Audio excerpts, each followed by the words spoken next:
प्रभुं प्राणनाथं विभुं विश्वनाथं जगन्नाथनाथं सदानन्दभाजम्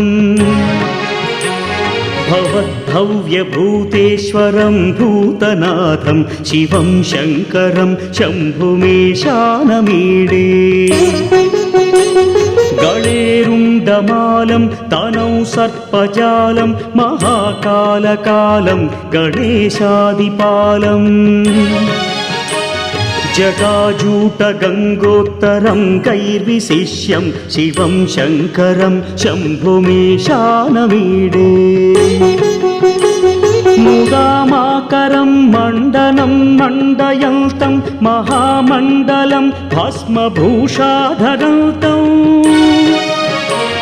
अनादिं ह्यपारं महामोहमारं शिवं शङ्करं शम्भुमीशानमीडे वटाधो निवासं महट्टाट्टहासं महापापनाशं सदा सुप्रकाशम् गिरीशं गणेशं सुरेशं महेशं शिवं शङ्करं शम्भुमीशानमीडे गिरीन्द्रात्मजा सङ्गृहीतार्धदेहं गिरौ संस्थितं सर्वदा पन्नगेहम् परब्रह्म ब्रह्मादिभिर्वन्द्यमानं शिवं शङ्करं शम्भुमीशानमीडे कपालं त्रिशूलं कराभ्यां दधानं पदाम्भोजनं राय कामं दधानम् बलिवर्धयानां सुराणां प्रधानं शिवं शङ्करं शम्भुमीशानमीडे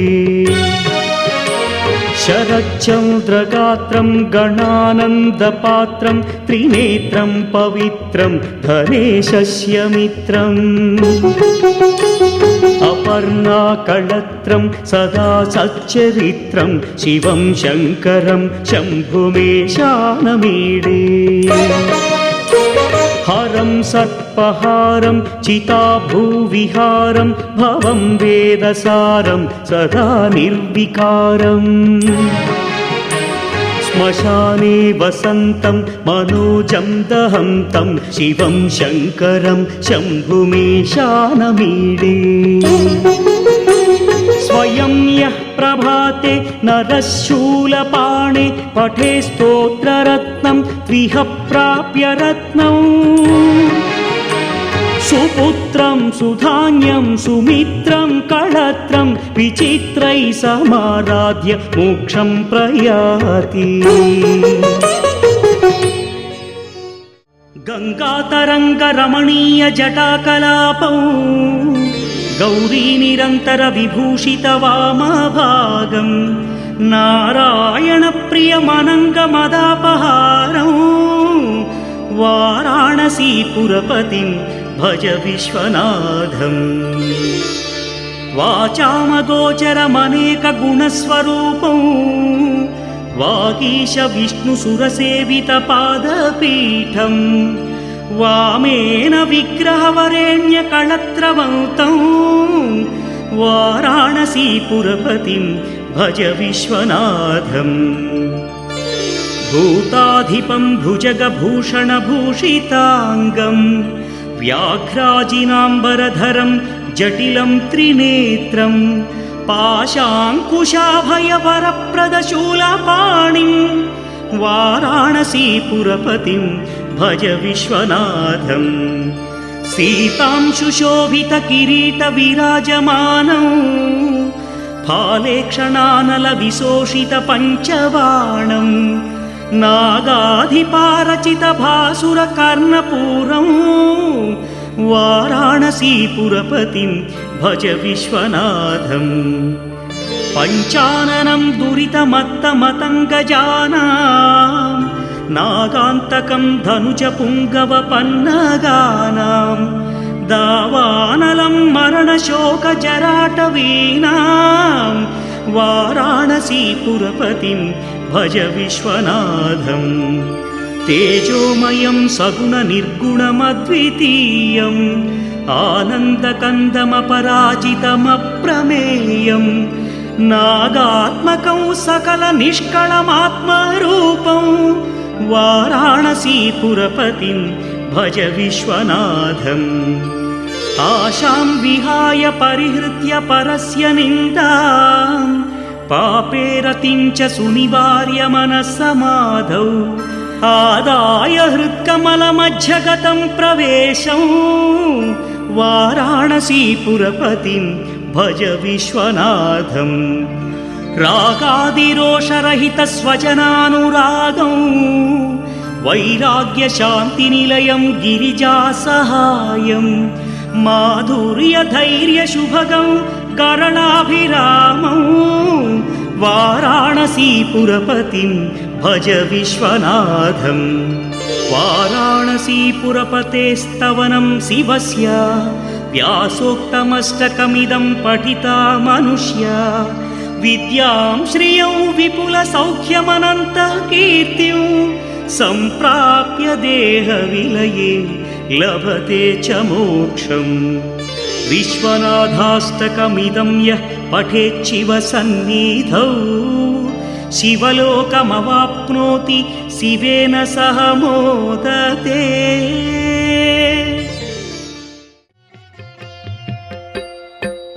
विश्वेश्वराय नरकान्तकतारणाय कर्णामृताय शशिशेखरधारणाय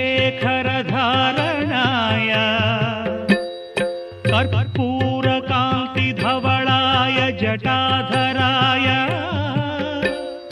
दारिद्र्यदुःखदहनाय नमः शिवाय गौरीप्रियाय रजनीशकलाधराय कालान्तकाय भुजगाधिपकङ्कणाय गङ्गाधराय गजराजविमर्दनाय दारिद्र्यदुःखदहनाय नमः शिवाय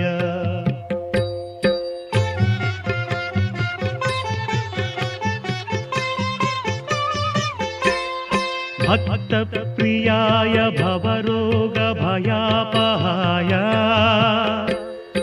उग्राय दुःखभवसागरतारणाय ज्योतिर्मयाय गुणनामसुनृत्यकाय दारिद्र्यदुःखदहनाय नमः शिवाय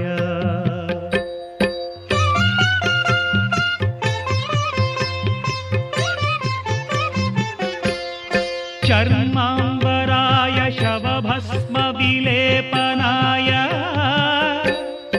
हारेक्षणाय मणिकुण्डलमण्डिताय मल्जीरपादयुगलाय जटाधराय दारिद्र्यदुःखदहनाय नमः शिवाय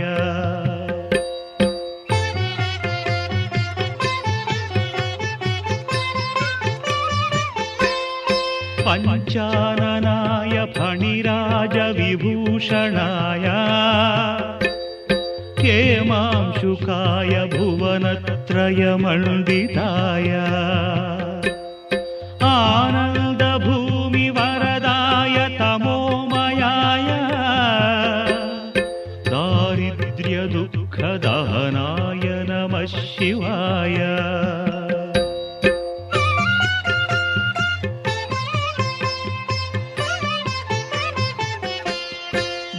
भानुप्रियाय भवसागरतारणाय कालान्तकाय कमलासनपूजिताय नेत्रत्रयाय शुभलक्षणलक्षिताय दारिद्र्यदुःखदहनाय नमः शिवाय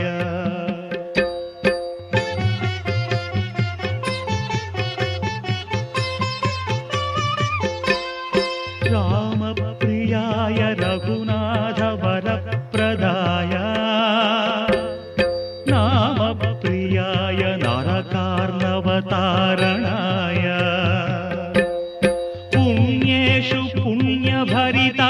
सुरार्चिताय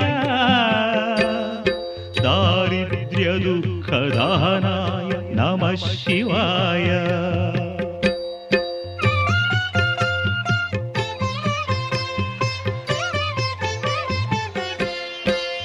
मुक्तीश्वराय फलदाय गणेश्वराय गीतप्रियाय वृषभेश्वर वाहनाय मातङ्गचर्मवसनाय महेश्वराय दारिद्र्यदुःखदहनाय नमः शिवाय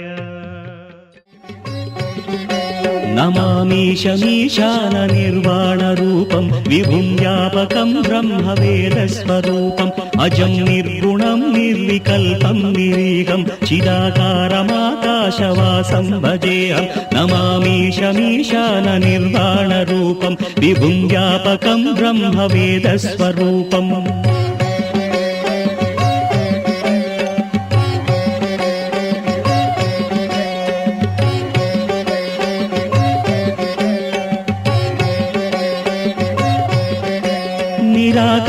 निराकारमोङ्कारमूलं तुरीयं गिराज्ञानगोतीतमीशं गिरीशं कराळं महाकालकालं कृपालं गुणागारसंसारसारं नतोऽहम्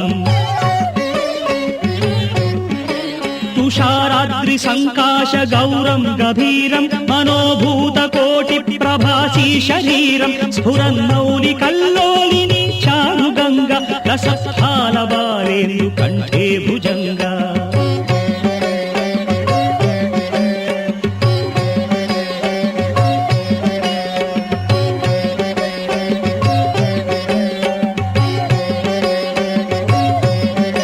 चलत्कुण्डलं शुभ्रनेत्रं विशालं प्रसन्नाननं नीलकण्ठं दयालं मृगाधीशचर्माम्बरं मुण्डमालं प्रियं शङ्करं सर्वनाथं भजामि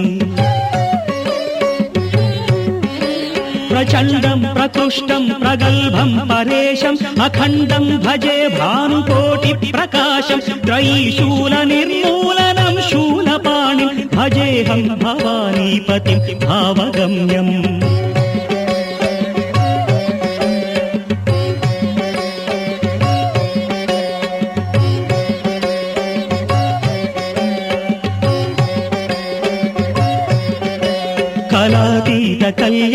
कलातीतकल्याणकल्पान्तकारी सदा सज्जनानन्ददाता पुरारिः चिदानन्दसन्दोहमोहापहारि प्रसीद प्रसीद प्रभो मन्मधारिः न यावत् उमानाथपादारविन्दं भजन्ति हलोके परे वानराणां न तावत् सुखं वापि सन्तापनाशं प्रसीद प्रभो सर्वभूताधिवास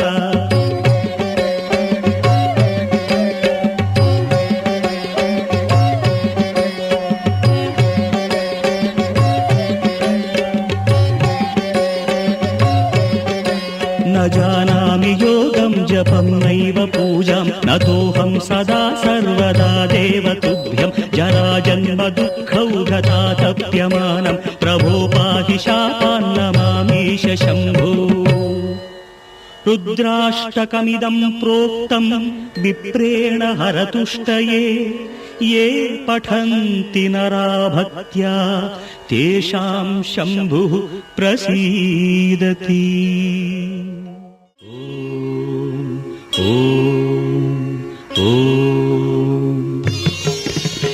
ओंकारबिंदु संयुक्तं नित्यं ध्यायन्ति योगिनः कामदं मोक्षदं तस्मादोंकाराय नमो नमः ओंकारबिंदु संयुक्तं नित्यं ध्यायन्ति योगिनः कामदं मोक्षदं तस्मादोंकाराय नमो नमः ओंकाराय नमो नमः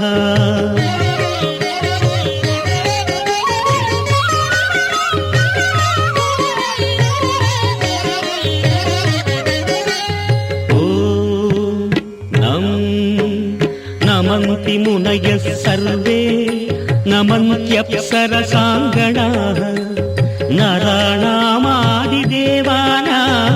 नकाराय नमो नमः नकाराय नमो नमः ॐ मं महत्तत्त्वं महादेवप्रियं ज्ञानप्रदं परं महापापहरं तस्मात् मकाराय नमो नमः मकाराय नमो नमः ॐ शिवं शान्तं शिवाकारं शिवानुग्रहकारणं महापापहरं तस्मात् शिकाराय नमो नमः शिकाराय नमो नमः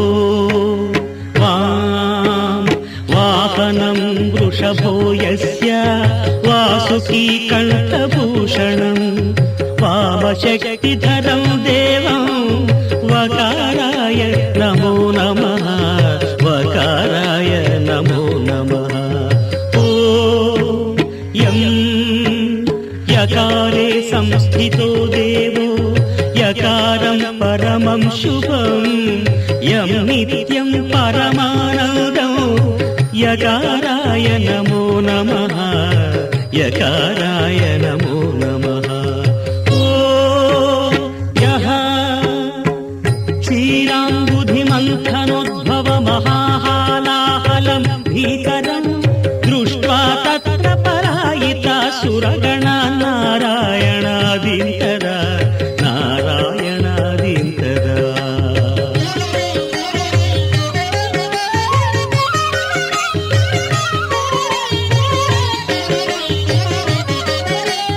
सम्पीत्वा परिपालय जगदिदं विश्वाधिकं शङ्करं सेव्यो नः सकलापदं परिहरन् कैलासवासी विभुः षडक्षरमिदं स्तोत्रं यः पठेत् शिवसन्निधौ तस्य मृत्युभयं नास्ति ह्यपमृत्युभयं कुतः ह्यपमृत्युभयं कुतः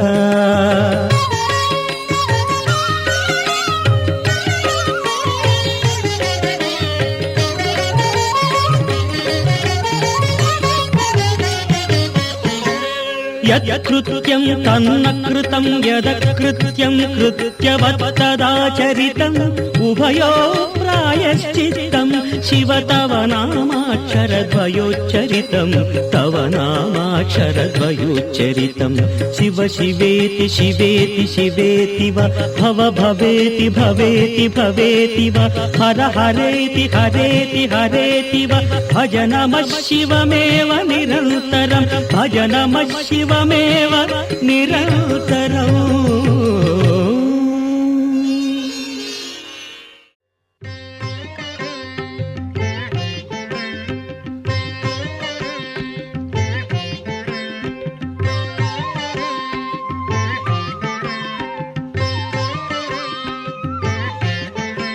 नमो भूतनाथं नमो देवदेवं नमः कालकालं नमो दिव्यतेजं नमः कामभस्मं नमः शान्तशीलं भजे पार्वतीवल्लभं नीलकण्ठं भजे पार्वतीवल्लभं नीलकण्ठम्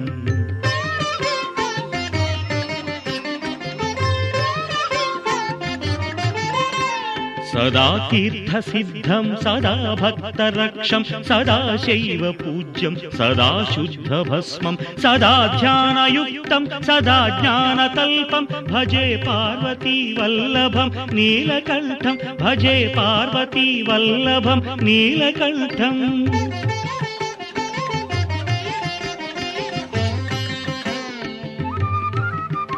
श्मशानं भयानं महास्थानवासं शरीरं गयानां सदा चर्मवेष्टं पिशाचं निशोचं पशूनां प्रतिष्ठं भजे पार्वतीवल्लभं नीलकण्ठं भजे पार्वतीवल्लभं नीलकण्ठम्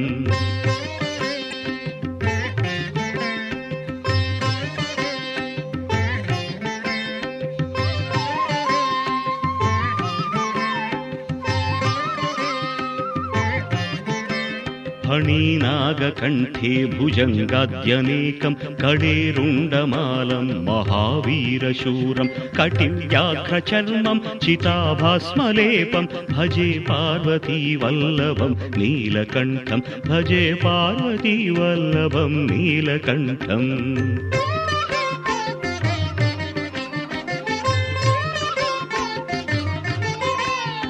शिरशुद्धगङ्गा शिवा वामभागं बहुदीर्घकेशं सदा मान्त्रिनेत्रं फणीनागकर्णं सदा फालचन्द्रं भजे पार्वतीवल्लभं नीलकण्ठं भजे पार्वतीवल्लभं नीलकण्ठम्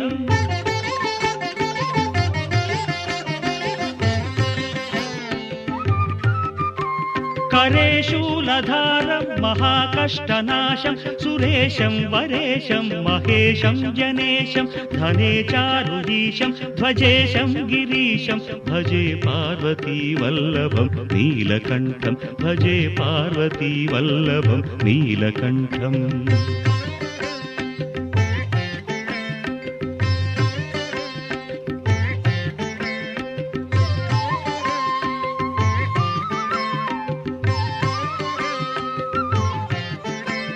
उदासं सुदासं सुकैलासवासं धरानिर्धरं संस्थितं ह्यादिदेवम् अजाहेमकल्पद्रुमं कल्पसेव्यं भजे पार्वतीवल्लभं नीलकण्ठं भजे पार्वतीवल्लभं नीलकण्ठम्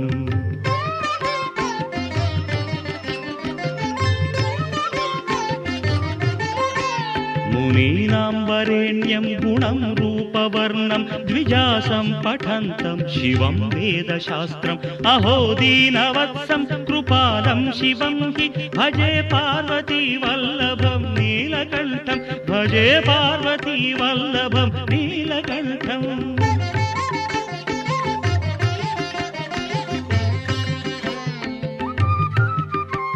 सदा भावनाथं सदा सेव्यमानं सदा भक्तिदेवं सदा पूज्यमानं मया तीर्थवासं सदा सेव्यमेकं भजे पार्वतीवल्लभं नीलकण्ठं भजे पार्वतीवल्लभं नीलकण्ठम्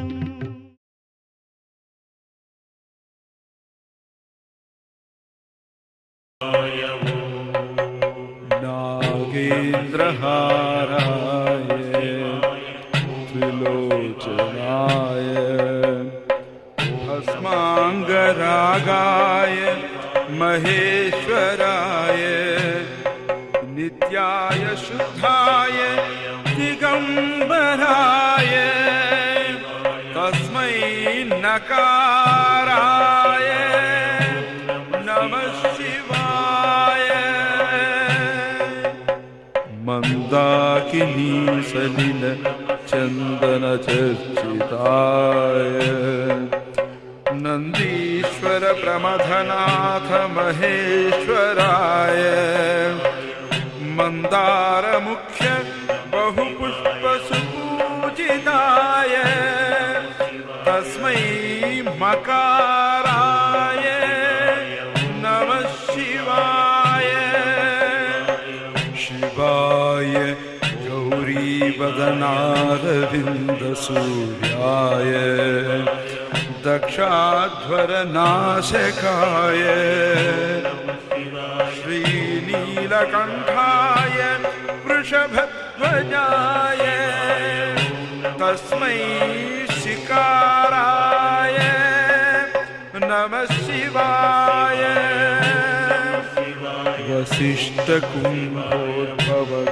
वसिष्ठकुम्भोद्भवगौतमार्य मुनीन्द्रदेवार्चितशेखराय चन्द्रार्कवैश्वानरलोचनाय तस्मै वकाराय नमः शिवाय यक्षस्वरूपाय जटाधराय पिनाकहस्ताय सनातनाय दिव्याय देवाय दिगम्बराय तस्मै यकाराय नमः शिवाय। नमस्ते देवदेवेश नमस्ते परमेश्वर नमस्ते वृषभारूढ नकाराय नमो नमः। महादेवं महात्मानं महापातकनाशनं महापापहरं वन्दे मकाराय नमो नमः। शिवं शान्तं जगन्नाथं लोकानुग्रहकारकं शिवमेकं परं वन्दे शिकाराय नमो नमः। वाहनं वृषभो यस्य वासुके कण्ठभूषणं वामे शक्तिधरं वन्दे मकाराय नमो नमः। यत्र कुत्र स्थितं देवं सर्वव्यापिनमीश्वरं यल्लिङ्गं पूजये नित्यं यकाराय नमो नमः। नमः शिवाभ्यां नवयौवनाभ्यां परस्पराश्लिष्टवपुर्धराभ्यां नगेन्द्रकन्या वृषकेतनाभ्यां नमो नमः शङ्करपार्वतीभ्याम्। ॐ निधनपतये नमः। ॐ निधनपतान्तिकाय नमः। ॐ ऊर्ध्वाय नमः। ॐ ऊर्ध्वलिङ्गाय नमः। ॐ हिरण्याय नमः। ॐ हिरण्यलिङ्गाय नमः। ॐ सुवर्णाय नमः। ॐ सुवर्णलिङ्गाय नमः। ॐ दिव्याय नमः। ॐ दिव्यलिङ्गाय नमः। ॐ भवाय नमः। ॐ भवलिङ्गाय नमः। ॐ शर्वाय नमः। ॐ शर्वलिङ्गाय नमः। ॐ शिवाय नमः। ॐ शिवलिङ्गाय नमः। ॐ ज्वलाय नमः। ॐ ज्वललिङ्गाय नमः। ॐ आत्माय नमः। ॐ आत्मलिङ्गाय नमः। ॐ परमाय नमः। ॐ परमलिङ्गाय नमः। ॐ एतत्सोमस्य सूर्यस्य सर्वलिङ्गस्थापयति पाणिमन्त्रं पवित्रम्।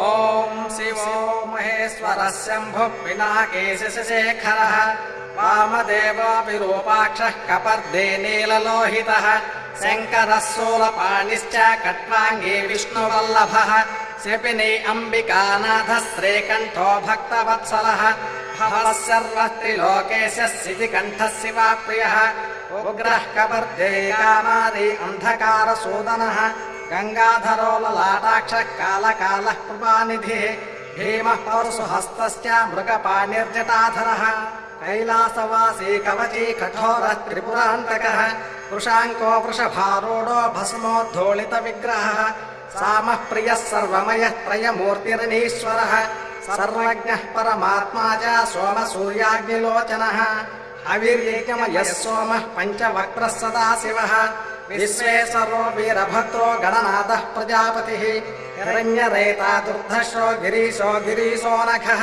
भुजङ्गभूषणो भर्गो गिरिधन्वा गिरिप्रियः कृत्तिवासः पुरारातिर्भगवान् प्रथमाधिपः मृत्युञ्जयः सूक्ष्मतनुर्जगद्व्यापी जगद्गुरुः व्योमकेशो महासेन जनकश्चारुविक्रमः रुद्रो भूतपतिर्स्थाणुरविर्गुञ्जुर्दिगम्बरः अष्टमूर्तिरनेकात्मा सात्विकः शुद्धविग्रहः शाश्वतः कण्डपरशुरजः पापविमोचनः रुडः पशुपतिर्देवो महादेवो व्ययो हरिः कोशदन्तभिर्व्यक्तो दक्षाध्वरहरो हरः भगनेत्रभिदव्यक्तः सहस्राक्षः सहस्रपातु अपवर्गप्रदोऽनन्तस्तारकः परमेश्वरः।